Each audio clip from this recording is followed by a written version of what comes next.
Ya, bismillah, assalamualaikum warahmatullahi wabarakatuh. Di sini kita akan belajar tentang listik statis. Bicara tentang listik statis, maka kita akan bicara tentang hukum kolom.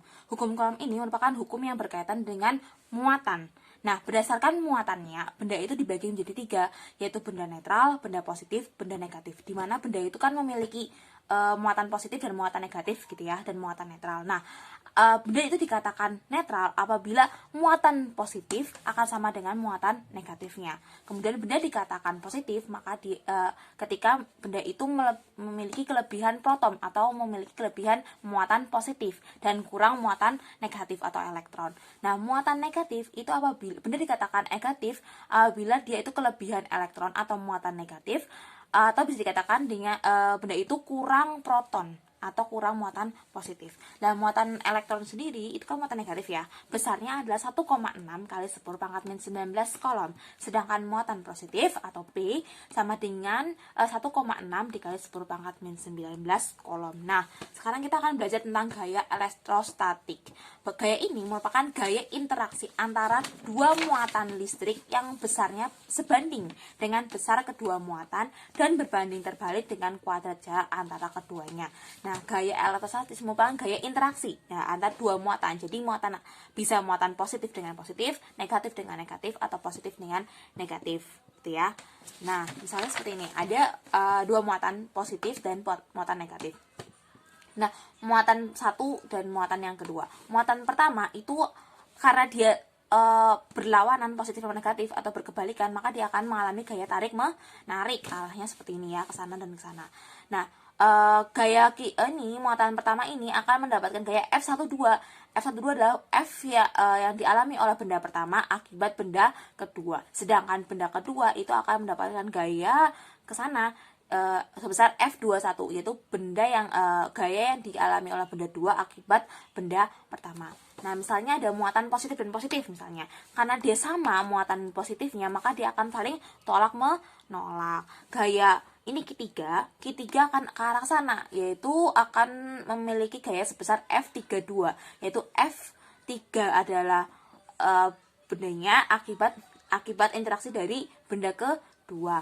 Sedangkan benda 2 di sini akan mendapatkan gaya ke sana sebesar F23 seperti itu. Misalnya ada lagi nih, ada benda positif dan positif. Nah, interaksinya kita ini ya, dua muatan dulu. Muatan positif dan positif, maka dia akan mengalami gaya tolak menolak. Berarti yang sini ke sana, yang sini ke sana.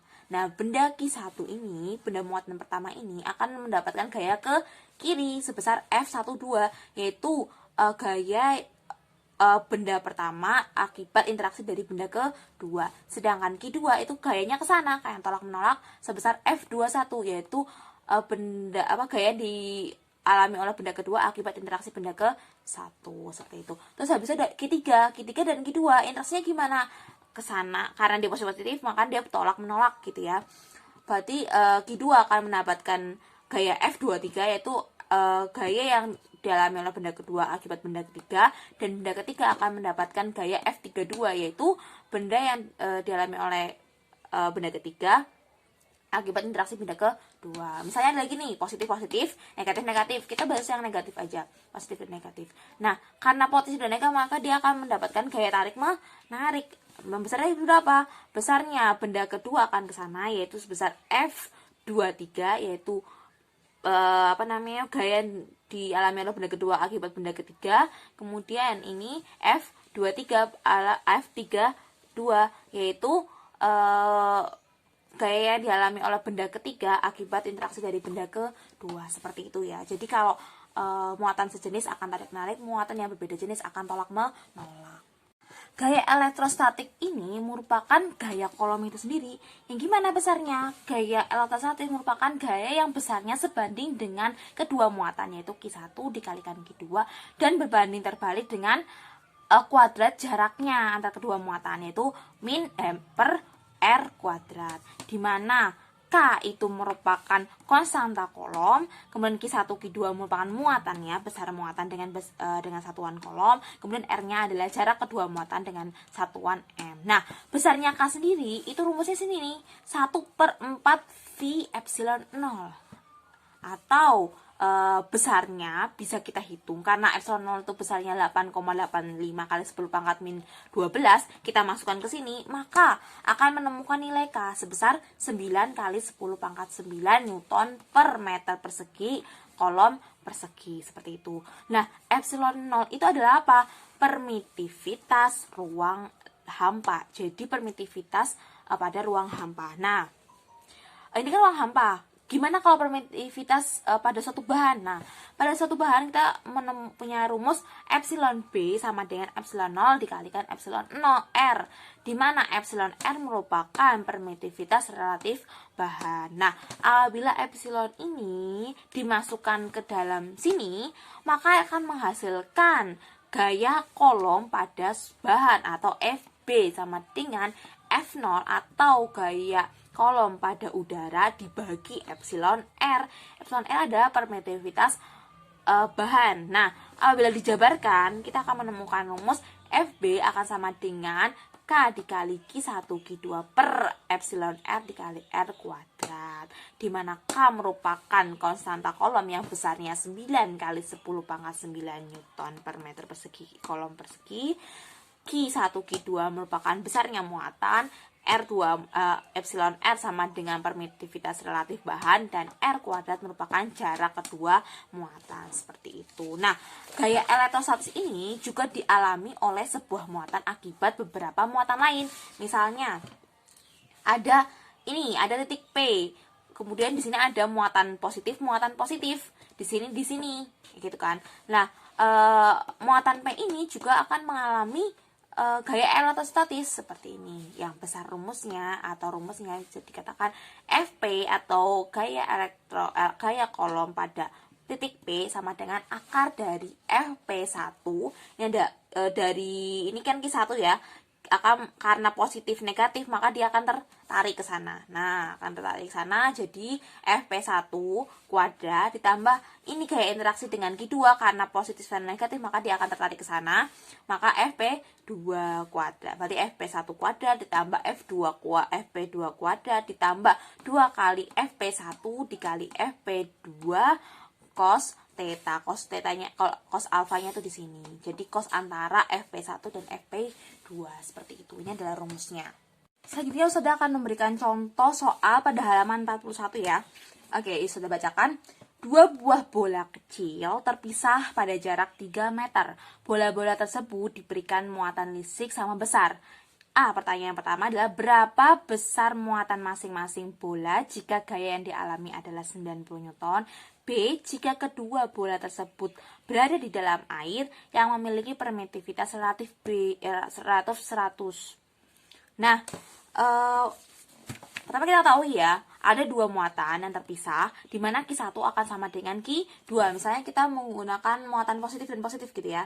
Jaraknya itu 3 meter. Nah, yang ditanyakan berapa Q1, Q2 jika F-nya sama dengan 90 Newton, dan berapa juga Q1 dan Q2 jika epsilon R-nya sama dengan 100. Nah, kita jawab. Kita sudah menemukan bahwasanya F ini sama dengan K dikali Q1 Q2 per R2, di mana F sama dengan 90, K itu 9 kali 10 pangkat 9. Nah, Q1 dan Q2 itu kan muatan yang sejenis, muatan sama yang besarnya sama. Maka Q1 sama Q2 sama ya. Jadi Q kuadrat per jarak antara muatannya 3 meter, berarti 3 dipangkatkan 2 dikalikan ini pindah sana ya, kalikan silang ini pindah sini. Ya, jadi Q kuadrat sama dengan 9 dikali 10 pangkat min 8, atau Q akan sama dengan 3 kali 10 pangkat min 4 kolom. Nah, untuk yang kedua, kita tahu rumus dari FB atau FB itu sama dengan gaya kolom pada bahan itu K dikalikan Q1 Q2 per epsilon R dikalikan R kuadrat. Bedanya di epsilonnya ya. Nah, FB-nya kita ketemu bahwasanya 90 sama dengan 9 kali 10 pangkat 9 dikalikan Q kuadrat per epsilon tadinya 100 ya, 100 dikalikan 3 kuadrat, dimana Q2 sama dengan 9 kali 10 pangkat min 4 dan Q sama dengan 3 kali 10 pangkat min 2 kolom, seperti itu. Kemudian untuk soal nomor 2 sudah ambilkan dari buku halaman 40 nomor 3 ya. tiga buah muatan listrik jenis dan besarnya sama, yaitu 6 mikrokulom, terletak pada titik-titik sudut segitiga sama sisi yang panjang sisinya 10 cm. Tentukan besar gaya kolom yang dialami oleh salah satu muatan akibat dua muatan lainnya. Nah, oke, sekarang kita buat gambarnya ya. Jadi ada tiga muatan yang besarnya sama, berarti kan positif ya, yang muatannya sama. Nah, untuk Q1 itu sama dengan 6 mu kolom atau mikrokolom. Nah, mu kolom merupakan 6 kali 10 pangkat min 6 kolom. Ingat ya, mu atau mikro itu sama dengan 10 pangkat min 6, nano atau n sama dengan 10 kali 10 pangkat min 9, dan p atau piko sama dengan 10 pangkat min 12. Nah, ini semuanya muatannya besarnya sama gitu ya. Nah, untuk interaksi antara Q1 dan Q2, karena dia muatan yang sejenis, maka dia akan tolak menolak. Maka Q3 itu akan menolak ke sana. Jadi F31 atau gaya kolom yang dialami oleh benda ketiga karena benda ke-1. Sekarang Q3 sama Q2, karena dia sama-sama positif, maka dia akan tertarik ke sana. Nah, ini menjadi Q3 ini mengalami gaya F32. Nah, besar berapa ini? Besar alfanya, besar tetanya. Karena ini segitiga sama sisi, maka sini 60, sini 60, 60. Kalau sini 60 ini tidak sulit tolak menolak. Berarti sini juga 60 seperti itu. Kemudian kita masukkan aja ke rumusnya. Berapa F-nya? F sama dengan akar dari F31 kuadrat ditambah F32 kuadrat ditambah 2F31 F32 cos theta. Jadi ini kuadrat ditambah ini kuadrat ditambah 2 kali ini kalikan ini cos theta. Kita masukkan angkanya. 6 kali 10 pangkat min 6 dikuadratkan, 6 kali 10 pangkat min 6 kuadrat ditambah 2 dikalikan 6 kali 10 pangkat min 6 dikalikan 6 kali 10 pangkat min 6 cos 60. Cos 60 adalah setengah. Terus kita operasionalkan, kemudian ketemulah 6 akar 3 kali 10 pangkat min 6 Newton. Seperti itu. Oke, contoh selanjutnya adalah soal halaman 40 nomor 2 ya. 3 buah muatan Q1 sama dengan 6 mikrokolom, Q2 sama dengan 9 mikrokolom, dan Q3 sama dengan 3 mikrokolom. Berada di udara, muatan Q1 dan Q2 terpisah sejauh 20 cm, sedangkan Q3 berada di tengah-tengah antara keduanya. Tentukan besar gaya kolom yang dialami oleh muatan Q3 akibat kedua muatan lainnya. Oke, kita ketahui bahwasanya Q1, Q2 di sini, dan Q3 ada di tengah-tengah antara Q1 dan Q2. Oke, Q1 itu besarnya 6 mikrokolom atau 6 kali 10 pangkat min 6 kolom. Kemudian Q3 sama dengan 3 mikrokolom sama dengan 3 kali 10 pangkat min 6 kolom. Q2 sama dengan 9 mikrokolom sama dengan 9 kali 10 min 6 kolom. Oke, antara Q1 dan Q2 itu jaraknya 20 cm atau 0,2 meter. Oleh karena Q3 di tengah-tengah, berarti dari Q1 sampai Q3 itu sama dengan 10 cm atau 20 dibagi 2 ya, atau 0,1 meter. Dan Q3 dan Q2 itu sama dengan 10 cm atau 0,1 meter. Seperti itu. Oke. Untuk Q1 dan Q3 ini kan positif dan positif, maka dia akan tolak menolak ya. Dari ini yang Q3 ke sana, yang Q1 ke sana. Oke, Q3 ini akan menerima gaya F31, yaitu F oleh benda satu atau muatan ketiga akibat interaksi muatan pertama. Kemudian Q3 dan Q2 gayanya ke sana ya. Berarti Q3 ini akan memperoleh gaya F32 yaitu gaya benda ketiga akibat benda kedua. Seperti itulah. Berarti yang ditanyakan adalah gaya di sini. Jumlah gaya di sini. Oke, kita cari dulu F31 yang ke kanan dulu ya. F31 rumusnya K3 kali Q1 per R kuadrat. Di mana K sama dengan 9 kali 10 pangkat 9 dikali Q3-nya sama dengan 3 kali 10 pangkat min 6. Kemudian Q1-nya sama dengan 6 kali 10 pangkat min 6 dibagi 0,1 di kuadratkan. Hasilnya akan sama dengan 16,2 Newton. Kemudian F32 rumusnya K kali Q3 kali Q1 di Q2 dibagi R kuadrat sama dengan 9 kali 10 pangkat 9 dikalikan Q3-nya sama dengan 3 kali 10 pangkat min 6 dikalikan 9 kali 10 pangkat min seperti itu, per 0,1 dikuadratkan. Hasilnya adalah 24,3 Newton. Nah, karena di sini adalah gayanya berlawanan, F31 ke sana, F32 ke sana, maka gaya yang ke kanan dikurangi gaya yang ke kiri, atau F31 dikurangi F32. Jadi F31 tadi ini 16,2, F32 sama dengan 24,3, menghasilkan dikurangi min 8,1 Newton. Nah, karena min artinya gayanya itu ke kiri, berarti gayanya ke sana, yaitu sebesar 8,1 Newton. Seperti itu.